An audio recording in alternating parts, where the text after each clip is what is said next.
CM అయిన కానించి ప్రతొక్క రోజు ఒకే ఒక్కడు సినిమా చూయించుకుంటా పాలన్ని పరుగులు పెట్టిస్తుండు కదా విజయ్. అవినీతి అన్న మాట రాకుంటా, పథకాలకు పత్తా లేదు అన్న బదనాం లేకుంటా, పబ్లిక్ ను పట్టించుకుంటలేరన్న పేరు పోకుంటా, బరాబ్బర్ ఇచ్చిన హామీని నెరవేర్చుకుంటా, తొట్టెలున్న పిల్లల కాంచి 90 ఏళ్ల ముసలోళ్ళ దాకా అందరి గురించి పట్టించుకుంటా, తీరొక కొత్త కొత్త నిర్ణయాలతో తిప్పలు తీర్చుకుంటా, నమ్మి ఓటేసిన జనాల నమ్మకాలు నిలబెట్టుకుంటా నిజమైన జననాయకన్ అనిపించుకుంటుండు విజయ్. ఇక ఇదే ఫ్లోలో జననాయకన్ సినిమా కూడా రిలీజ్ చేసి సీఎం ను చేసిన ఫ్యాన్స్ కు బాక్స్ ఆఫీస్ సాక్షిగా బంపర్ గిఫ్ట్ ఇవ్వబోతున్నాడు. ఇప్పుడా అప్పుడా అని ఎప్పటి సందో ఎగ్జైటింగ్ గా వెయిట్ చేసిన జననాయకన్ సినిమా జనాల ముంగట్టుకొచ్చి ఈ నెల 23 తారీఖు నాడు గ్రాండ్ గా రిలీజ్ కాబోతున్నది. తమిళనాడు సీఎం కాబట్టి ఆ ఒక్క రాష్ట్రంలోనే సంబరాలు ఉంటాయి కావచ్చు అనుకునేటోళ్ళు పర్షాన్ అయ్యే తీరు సౌత్ అంతటా సత్తా చూపిస్తా అని తయారైతుంది ఈ సినిమా. విజయ్ యాక్ట్ చేసిన లాస్ట్ సినిమా కాబట్టి తమిళనాడులే కాకుండా సౌత్ లో ఉన్న దళపతి ఫ్యాన్స్ అంతా టాకీస్ల కాడ సంబరాల్ని గట్టిగానే ప్లాన్ చేస్తున్నారు. బెంగళూరులో చూడరు ఏ తీరే కటౌట్లు పెట్టి దండలేసి దళపతి మీద అభిమానం చూపిస్తున్నారు. ఒకటి కాదు రెండు కాదు, మళ్ళా విజయ్ కెరీర్ లో సూపర్ హిట్ అయిన సినిమాలు అన్నిట్లా విజయ్ లుక్కుతోని ఒక్కో తీర్ల కటౌట్లు పెట్టి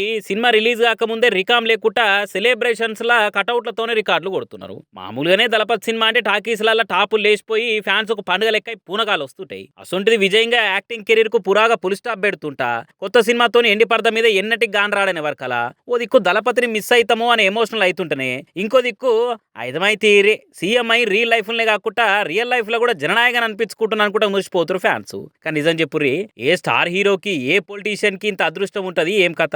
ఎంజీఆర్, జయలలిత, కరుణానిధి అసొంటోళ్ళు కూడా సినిమాలకెళ్ళే వచ్చినా అటెంకా సీఎంలు కూడా అయినా గానీ పోటీ చేసి గెలిచి ఫస్ట్ సారి ఎమ్మెల్యే అవుతుంటేనే సీఎం కాలే ఎవ్వరు కూడా. అసొంటి అసాధ్యం అనిపించే రికార్డును కూడా బద్దలు కొట్టి ఫస్ట్ సారికే సీఎం అయ్యి పబ్లిక్ లో పతారేందో నిరూపించుకున్నాడు విజయ్. ఇంకో దిక్కు రీల్స్ చేయంగా ముఖ్యమంత్రి అయిండు అన్న ప్రతిపక్షాల కామెంట్లకు కౌంటర్లు వేసే తీరు, పబ్లిక్ మెచ్చే పాలనతోని చిన్న పెద్ద అందరూ కూడా అలుముకొని మురిసిపోయే తీరు సర్కార్ నడిపిస్తున్నాడు. అటు ఫ్యాన్స్ ని, కార్యకర్తల్ని, సొంత రాష్ట్రం పబ్లిక్ అందరినే కాకుండా ఇటు లాస్ట్ సినిమాతోని ఇప్పుడు బయట స్టేట్ ఆడియన్స్ ను కూడా అలరియబోతున్నాడు. మరి 23 తారీఖు నాడు రిలీజ్ అయినాక జననాయకన్ కట్టల కొద్ది కలెక్షన్లతో ఎసొంటి కొత్త రికార్డుల కొబ్బరికాయ కొడుతుందో చూడాలిగా.